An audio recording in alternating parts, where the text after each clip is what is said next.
ada orang sekarang kata boleh buat apa ni kubur dalam masjid. Pasal apa? Pasal Nabi SAW kuburnya dalam masjid. Kena baca sejarah.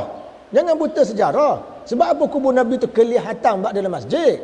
Kelihatan berada dalam masjid. Bukan kubur Nabi SAW berada dalam masjid betul-betul.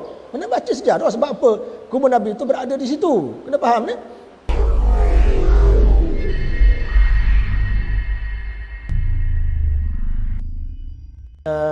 Boleh atau tidak, saya fahamlah, boleh atau tidak kita mengebumikan jenazah di tanah-tanah milik sendirian. Maknanya contoh ni kita kata ayah kita mati, kita tak nak kebumikan di kawasan perkuburan awam. Sebaliknya kita kebumikan depan rumah kita, dekat parking kereta. Boleh atau tidak? Misal katalah. Ya, biasa kita kebumi di kawasan perkuburan awam.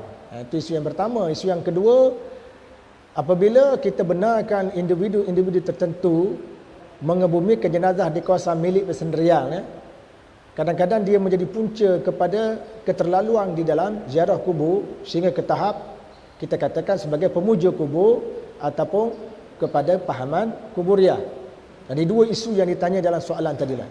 Pertama sekali, tuan-tuan puan-puan yang dirahmati Allah sekalian, saya pergi kepada boleh atau tidak apabila berlaku sesuatu kematian, kita nak kebumikan jenazah tu di kawasan kuburan ataupun di kawasan tanah milik kita. Untuk pengetahuan tuan-tuan, guru saya sendiri, dia memang pernah mengaji Mekah mana-mana lah, dia meninggal. Jenazahnya dikebumikan di sebelah rumah dia. Jadi tidak dikebumikan di kawasan kuburan awam. Jadi isunya boleh atau tidak?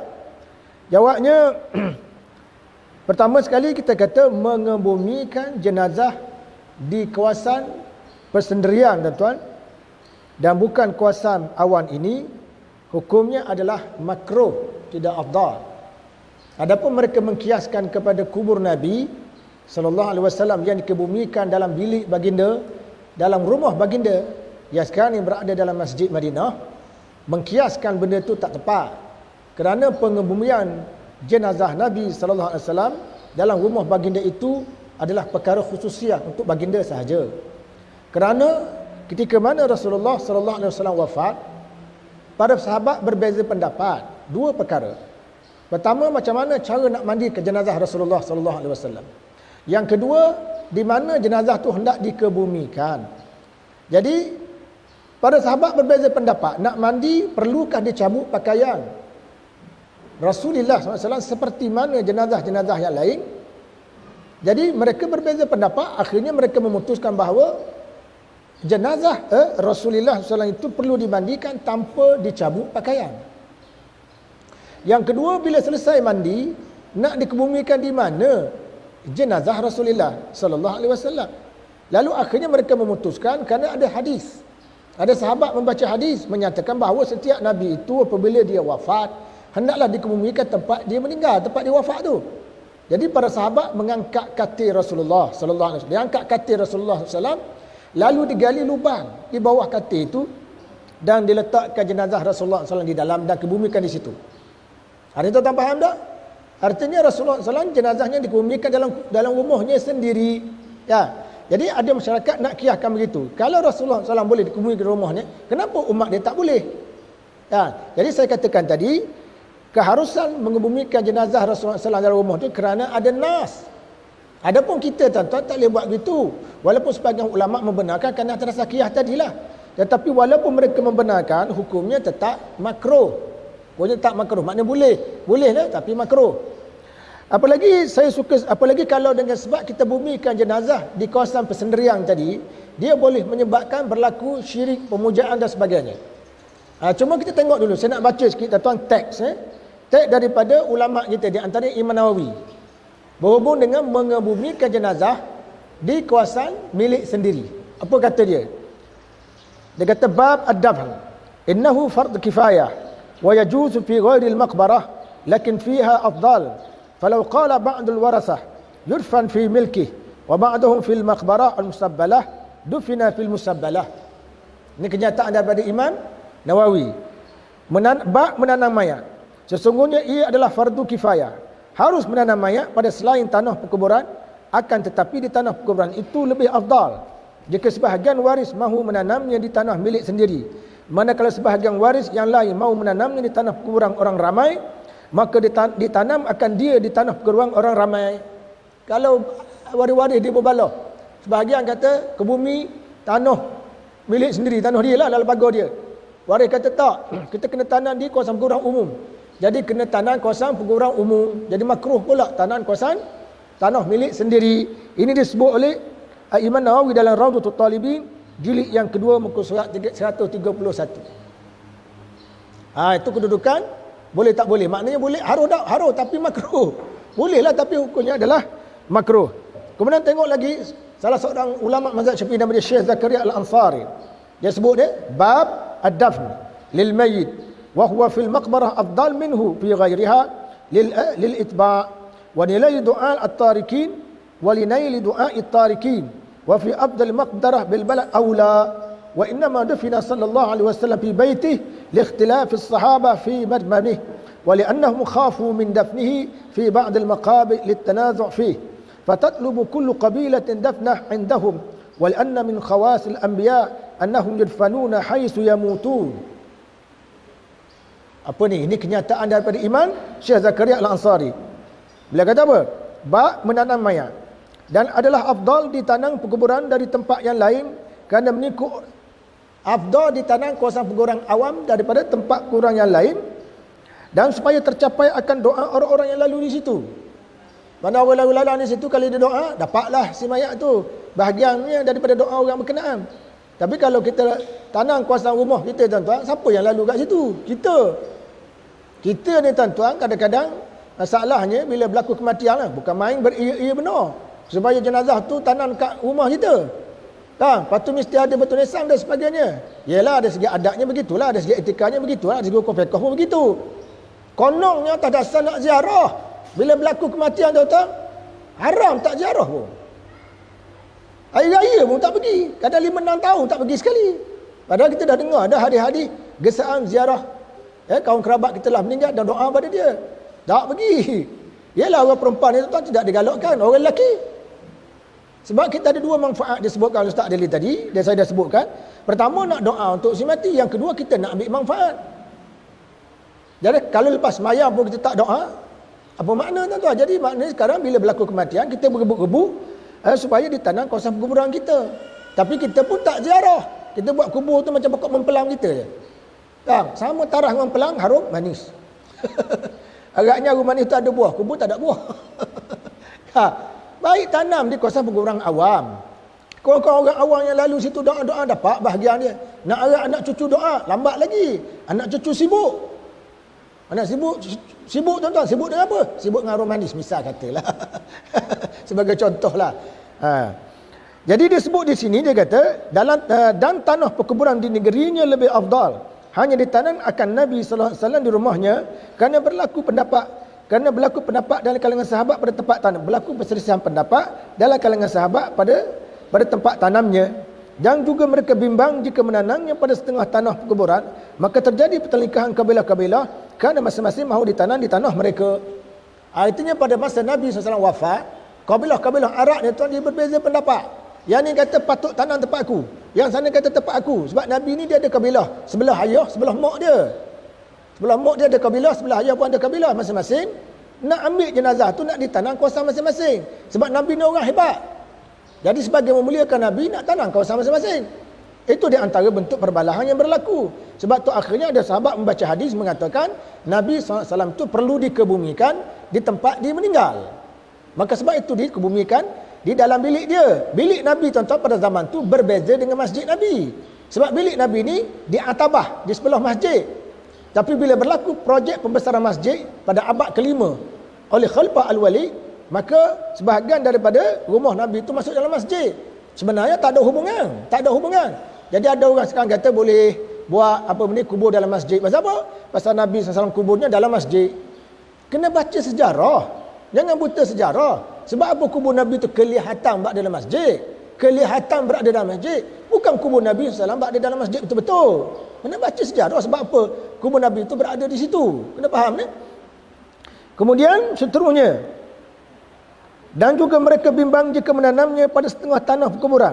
Maka terjadi pertelikahan kabilah-kabilah kerana masing-masing mahu ditanam di tanah mereka. Dari kerana itu, ia adalah keistimewaan para Nabi sekiranya ditanam di tempat mereka wafat. Dalam kitab Asnal Matalib, jilid pertama muka surat 324. Artinya Nabi-Nabi itu paling utama dikebumikan di mana? Tempat dia meninggal. Artinya tuan, kita faham di sini apa? Apabila berlaku sesuatu kematian dalam konteks masyarakat kita hari ini, maka dalam kebumian tempat orang awam. Itu lebih afdal, bukan di tanah sendiri. Walaupun di tanah sendiri itu tidak salah, dia tidak salah. Cuma apabila timbul isu lain, soalan kedua, baru saya jawab soalan kedua tu tuan. Timbul isu apa? Timbul isu apabila ditanam di tempat sendirian tadi, bila berlaku ziarah, tuan. Kalau ziarah tu menyebabkan berlaku unsur keterlaluan sampai kepada tahap timbul orang kata ini pemuja kubur, ini pahaman kuburiah, maka kerajaan boleh masuk campur. Ingat ya, kerajaan melalui institusi agama, pihak berkuasa agama boleh masuk campur. Bukan masuk campur tak benar tanang tu, masuk campur mengelakkan berlaku syirik ataupun punca-punca syirik dalam masyarakat. Jadi kerajaan boleh mengeluarkan arahan tidak dibenarkan kepada rakyat jelata mengebumikan jenazah di kawasan tanah masing-masing. Kena kebumi di kawasan kurang awam. Jadi arahan itu kena ikut pasal Allah Ta'ala kata ati Allah wa ati'ur rasul wa ulil amri minkum. Tanang di pergurang awam ni tuan, kebumi jenazah di pergurang awam ni maksiat ke bukan maksiat? Bukan maksiat. Jadi kita wajib taat dan mengetah dalam perkara bukan maksiat. Wajib. Apalagi kalau pemerintah ni tasarruful iman ala ra'iyyati manut bil maslahah. Pengurusan ketua negara ataupun pihak berkuasa ke atas rakyat bergantung kepada masalah. Jadi kalau pihak berkuasa melihat dengan sebab kita ke bumi di kawasan persendirian tadi menjadi punca kepada amalan keterlaluan, maka pihak berkuasa boleh larang. Ya. Pihak berkuasa boleh melarang. Sebab apa tuan-tuan? Sebab kerja pihak berkuasa antaranya menjaga agama. Kerja pihak berkuasa bukan jaga orang miskin saja, bukan agih zakat saja, jaga agama. Jadi oleh kerana itu, kalau tuan-tuan tengok, kalau kita kaji dalam sejarah tuan-tuan, Rasulullah SAW ini dipanggil apa ni? Ini kaedah fiqh kata ma'atta ilal haram fahuwa haram. Setiap aktiviti yang menyumbang kepada haram, hukumnya haram. Setiap aktiviti menyumbang kepada haram, hukumnya haram. Itu kaedah fiqh. Kemudian kita pakai kaedah usul fiqh, sadduz zara'i, menutup pintu fitnah. Walaupun benda itu belum berlaku fitnah, tapi kita ambil langkah awal sebab itu tak berlaku fitnah. Jadi kalau kerajaan meninjau bahawa perbuatan mengebumikan jenazah di kawasan tanah milik sendiang menjadi sumber kepada unsur keterlaluan, maka kerajaan boleh keluarkan satu arahan tidak dibenarkan mulai sekarang tanah-tanah yang sebaliknya kena tanam kawasan perkuburan awam. Kalau ada punca macam tu, itu betul kan? Jadi bagaimana benda ni? Apa asas yang kita kata begitu? Asasnya tuan-tuan macam sekalian, pertama tengok dalam hadis Bukhari. Dalam hadis Bukhari menceritakan Rasulullah SAW berhasrat nak meruntuhkan Kaabah. Rasulullah berhasrat nak meruntuhkan Kaabah dan membina Kaabah itu mengikut model yang dibina oleh moyangnya Nabi Ibrahim AS. Tapi ketika mana Rasulullah nak menjalankan projek itu, Rasulullah bimbang takut kalau orang Arab jahiliyah yang baru saja meninggalkan zaman jahiliyah dia kembali murtad dan boleh mendatangkan bahaya kepada agama Islam, maka Rasulullah mengabaikan hasrat baginda. Rasulullah SAW mengabaikan hasrat baginda. Pasal apa? Menutup pintu fitnah. Sedangkan tuan-tuan, hasrat Rasulullah SAW untuk membina Kaabah mengikut model yang dibina oleh Nabi Allah Ibrahim AS, salah atau tidak? Tak salah. Yang kedua, kehendak Rasulullah dalam bab ini maksiat atau tidak? Bukan maksiat, betul. Yang ketiga, ulama dah sepakat kehendak Rasulullah tu harus dalam bab ni. Tapi Rasulullah SAW tidak laksanakan. Pasal apa?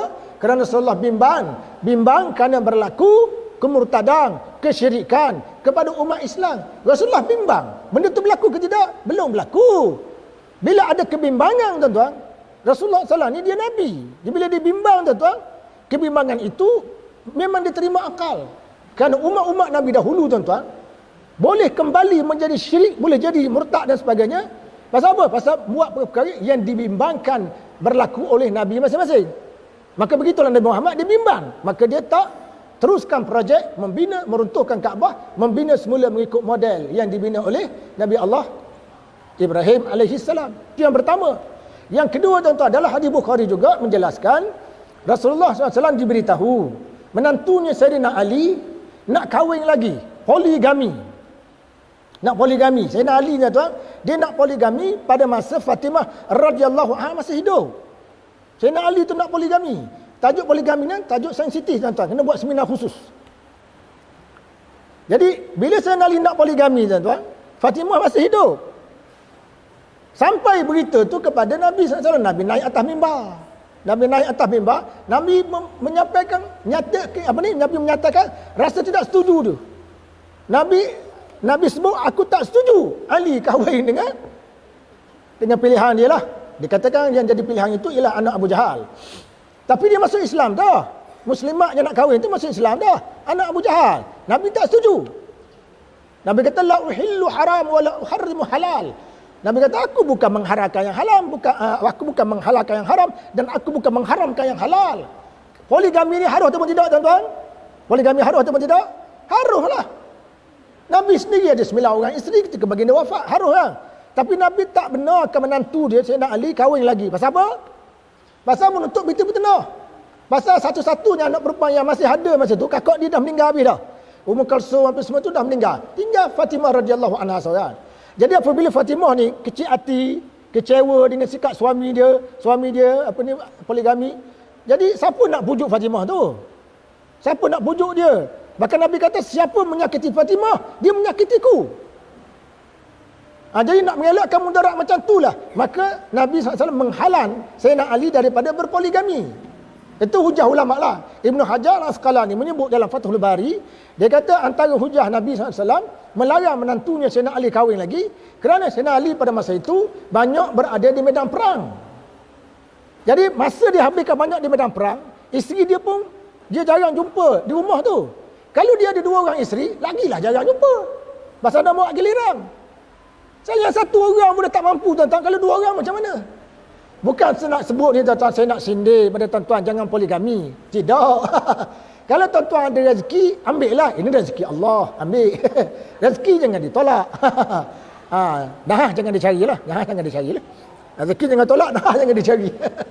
Ada baru ni saya pergi ceramah kat Masjid Ara, dia Tuan Haji kita pakai serban. Saya cakap-cakap dengan dia kata dia daripada Terengganu. Alhamdulillah, halau Terengganu lah. Saya tanya dia kata isteri dia 3. Ini sangat bagus. 3 orang isteri dia. Orang Terengganu duduk sini 50 tahun dah. Saya tanya isteri ni orang mana? Orang Perlis. Saya kata sanggup juga orang Perlis berpoligami ni. Biasa orang negeri Pantai Timur je sanggup poligami. Ini dia panggil rezeki. Ni rezeki. Yang dia tolak. Cuma saya nak cerita tuan-tuan, kenapa daripada cerita poligami tu? Cerita kalau dia menimbulkan mudarat, baik cukup. Sebab tu Imam Syafi'i sebut dalam Al-Um, kalau seseorang itu ada seorang isteri dan isteri yang seorang tu dah mampu menjaga dirinya, maka berpada dengan seorang isteri. Tak payahlah isteri kedua ketiga ni. Kita nak buat apa lagi? Sebab beristeri itu artinya memikul amanah. Memikul amanah seorang pun tak mampu, nak tambah amanah 2, 3, 4. Isunya memikul amanah, bukan isu berbangga. Bukan isu perbualan kedai kopi. Duk kedai kopi awak isteri orang seorang. Tak kuatlah. Aku 3 orang boh.